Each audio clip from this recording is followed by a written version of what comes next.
el tema religioso-Dios.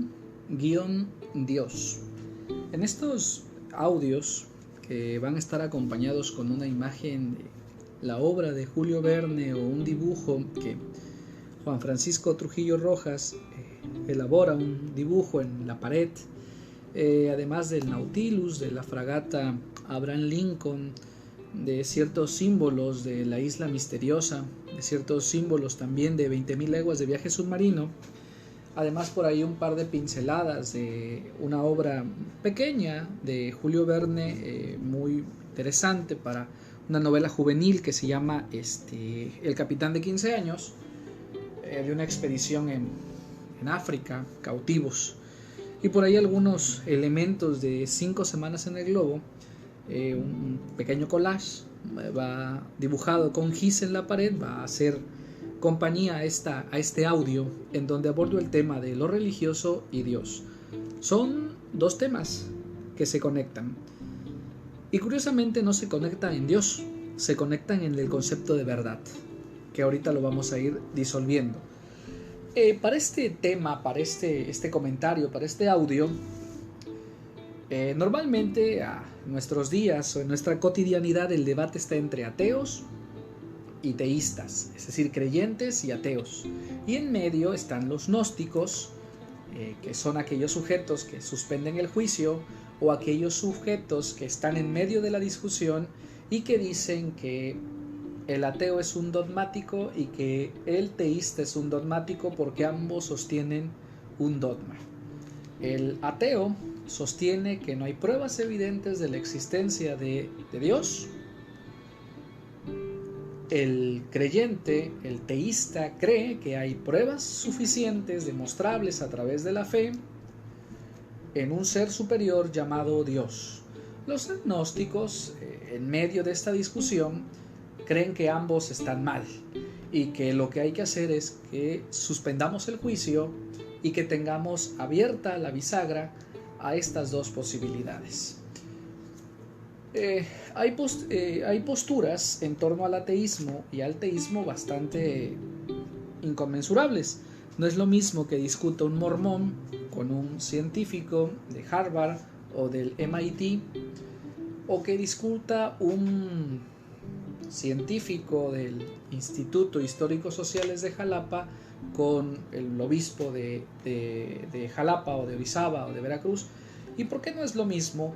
Porque el de las ciencias sociales, de investigaciones de la UB, va a querer demostrar a través de un método a Dios, o demostrar que no, mientras que el obispo y cualquier diócesis va a querer demostrar la evidencia de Dios a partir de un conjunto de experiencias. Bien, estos debates son totalmente inconmensurables porque son distinto método para llegar a un fin, y el método nos va a determinar hacia dónde nos tenemos que encaminar. Estos debates entre ateos y teístas, creyentes, no me parecen, para empezar, importantes, porque los dos están yendo por caminos distintos. De hecho, ese enfrentamiento entre ateos y creyentes es ficticio, es novelado, tiene una tradición muy novelesca, muy ficción. Por ejemplo, siempre acusan a Carlos Marx de un ateísmo, cuando Carlos Marx, no cree en la religión, pero Marx sí cree en ese elemento histórico, que sería la historia, que hace reconstruir el concepto de humanidad. Edith Fromm tiene un libro sobre anatomía de la destructividad humana, y otro libro donde, no recuerdo el título, ahorita lo he de recordar, donde apunta a dos personajes, a Marx y al monje Hedgar, y que dice que un creyente y un no creyente llegan al mismo punto en común, y que incluso el monje Hedgar termina siendo mucho más ateo que Marx. Estos son los debates que creo que debemos leer, debemos entender para plantearnos el problema. Porque por aquí si encuentro uno que no cree y uno que sí cree, pues para empezar, los dos lo están viendo con lupas diferentes, con ojos diferentes, no tiene caso.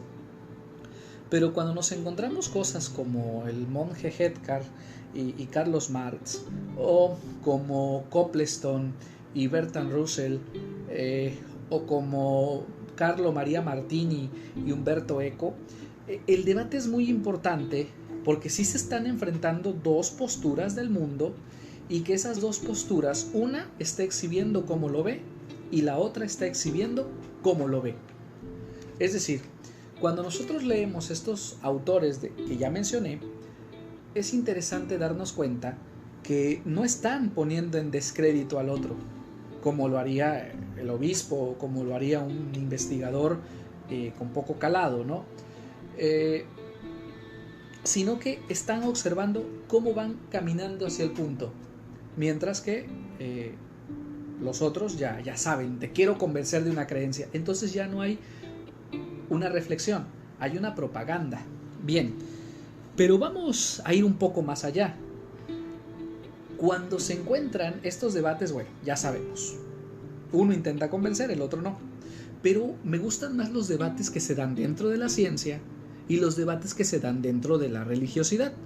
Por ejemplo, los concilios, las reuniones episcopales judías o rabínicas o sanedrines, o las reuniones de los sacerdotes mormones o de los pastores de las iglesias, cuando dentro de ellos o dentro de su religión se dan un debate.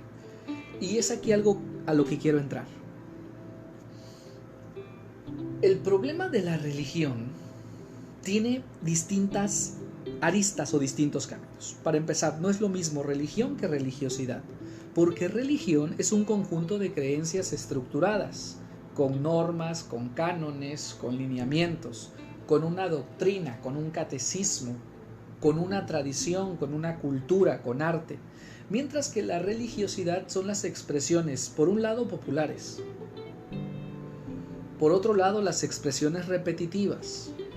Por ejemplo, la creencia en Orizaba de que una niña que murió incendiada por una veladora, no recuerdo bien, cada vez que hay lluvia o hay sol, el ángel se mueve y le cubre los pies a la niña en el panteón de Orizaba, en el panteón de la Luz, Juan de la Luz Enríquez. Bueno, a ver, para empezar, ahí hay una explicación del arte. Así vienen los artistas y nos van a dar una explicación de por qué es así esa imagen. Pero la religiosidad popular habla de que el angelito cuida a la niña. Esto no es religión, esto es religiosidad. Mientras, por ejemplo, el canto gregoriano, las expresiones artísticas de las pinturas en las iglesias de Jalapa, de Orizaba, de Veracruz, las que quieran, eso es religión, porque está dentro de un dogma, dentro de una institución, mientras que la religiosidad es un fenómeno muy popular, y no estoy descartándolo.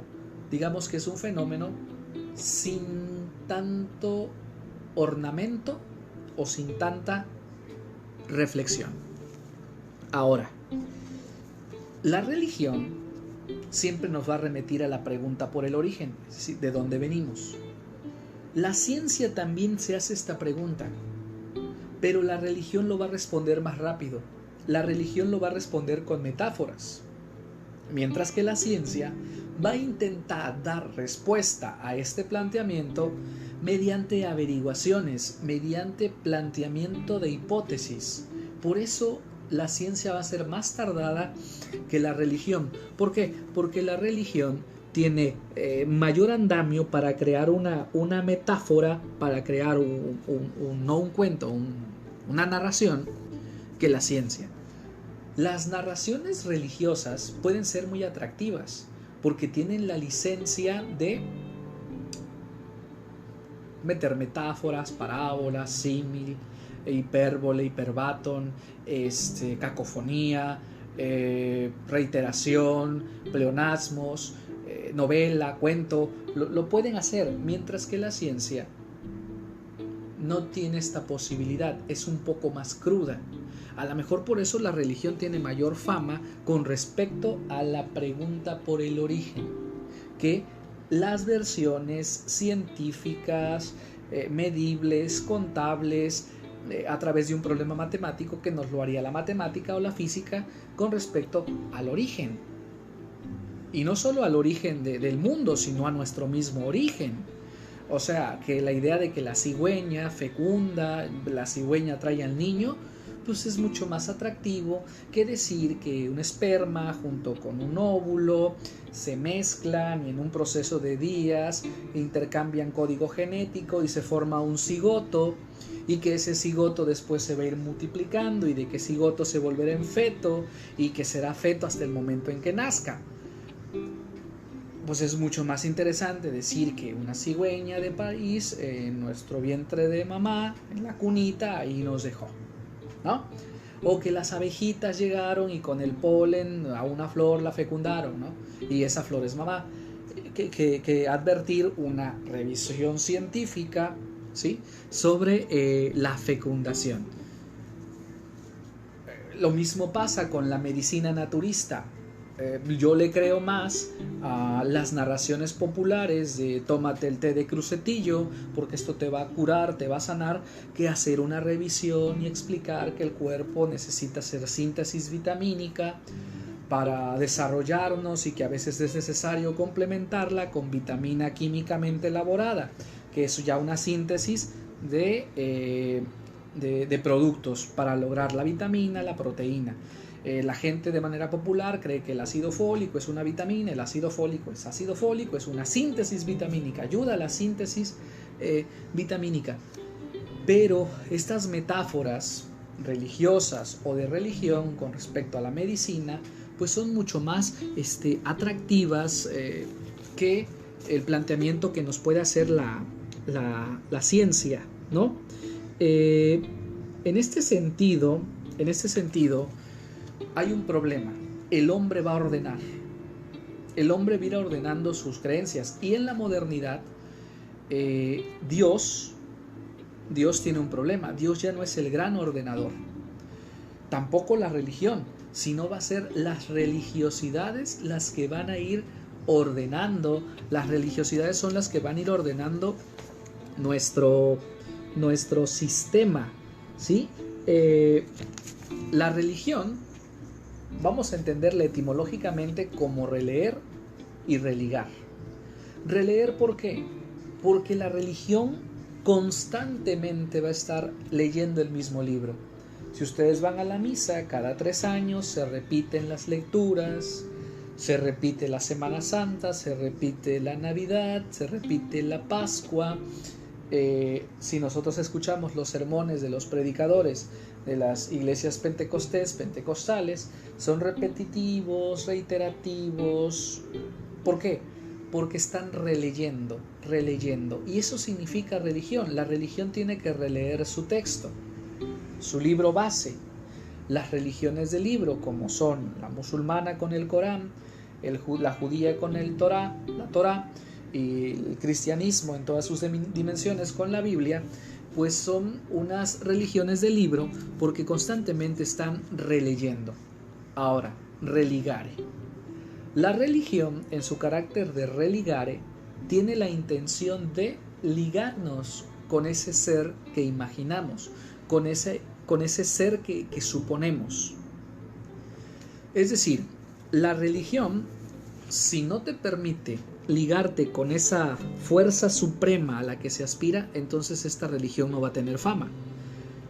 Aquí cabe decir que ha tenido mucha fama aquellas religiones que te dan confort, que te tratan bien, que te quieren, que te estiman, que te valoran, que te ponen la música que a ti te gusta. Por ejemplo, hay muchas religiones que agarran una armonía de alguna música de moda y le ponen letra cristiana, y bueno, como para intentarle llegar a los jóvenes. ¿Por qué? Porque la religión, en ese carácter de religar, quiere meterse a la sociedad utilizando los mismos instrumentos de la sociedad. Hay rock cristiano, hay reggaetón cristiano, hubo un tiempo de reggae cristiano, hay salsa cristiana, hay balada cristiana. ¿Por qué? Porque este es el ejercicio de la religión, religar. Yo en lo particular creo que las religiones deben crear un movimiento artístico interesante, con novedades, y que la religión debe seguirse por ese elemento que nutra la religión, y no siempre esperar que la religión nos esté nutriendo. ¿Por qué? Porque les voy a poner un ejemplo. No conozco a nadie que le haya dejado de ir al Cruz Azul a pesar de todas las finales que ha perdido o todas las semifinales que ha ganado. Pero yo sí sé de gente que se cambió de religión porque en X o Y religión no lo trataron bien, le hicieron feo, le cobraron la misa, el pastor la vio mal, lo vio mal. Entonces, en este sentido, vamos a la definición de religare. Si no me liga con esa fuerza que yo supongo, o con esa fe que yo supongo, vamos a romper. Vamos a romper con la religión, vamos a romper la liga. Ahora, religión y religiosidad. Probablemente hoy en día estemos viviendo un asunto en donde tengamos festividades religiosas, pero sin Dios. Por ejemplo, celebramos la Navidad, pero a lo mejor es por convivencia, por reunión, pero curiosamente ya no se hace pensando en la religión. O sea, estamos viviendo una religiosidad sin Dios, y ese es un proceso de la evolución del hombre.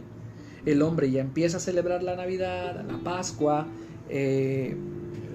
la Rosca de Reyes, 2 de febrero, o la Pascua judía, o los musulmanes sí son como una religión mucho más compacta, es decir, ellos sí tienen como que mucho más juicio, mucho más precisión en lo que se está viviendo y celebrando, son más rigurosos.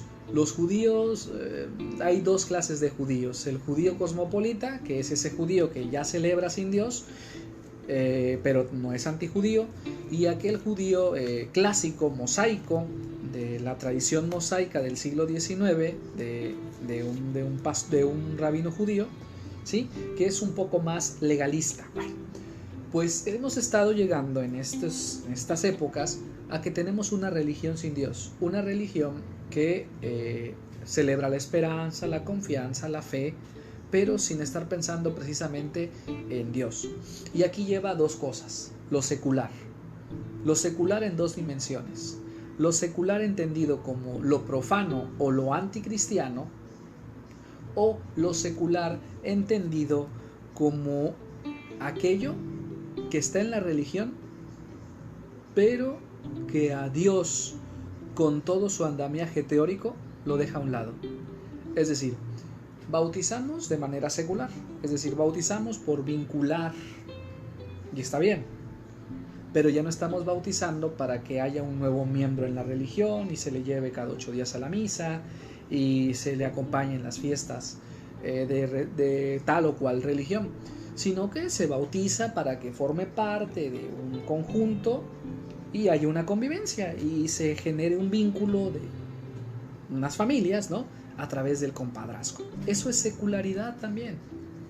Pero también es secularidad entender que a Dios y a la religión la tenemos que sacar de la sociedad para poder resolvérnosla con la ciencia, con la razón y por supuesto con el conjunto de leyes, ¿sí? Bien, vamos a continuar, pero en un siguiente audio, abordando este tema.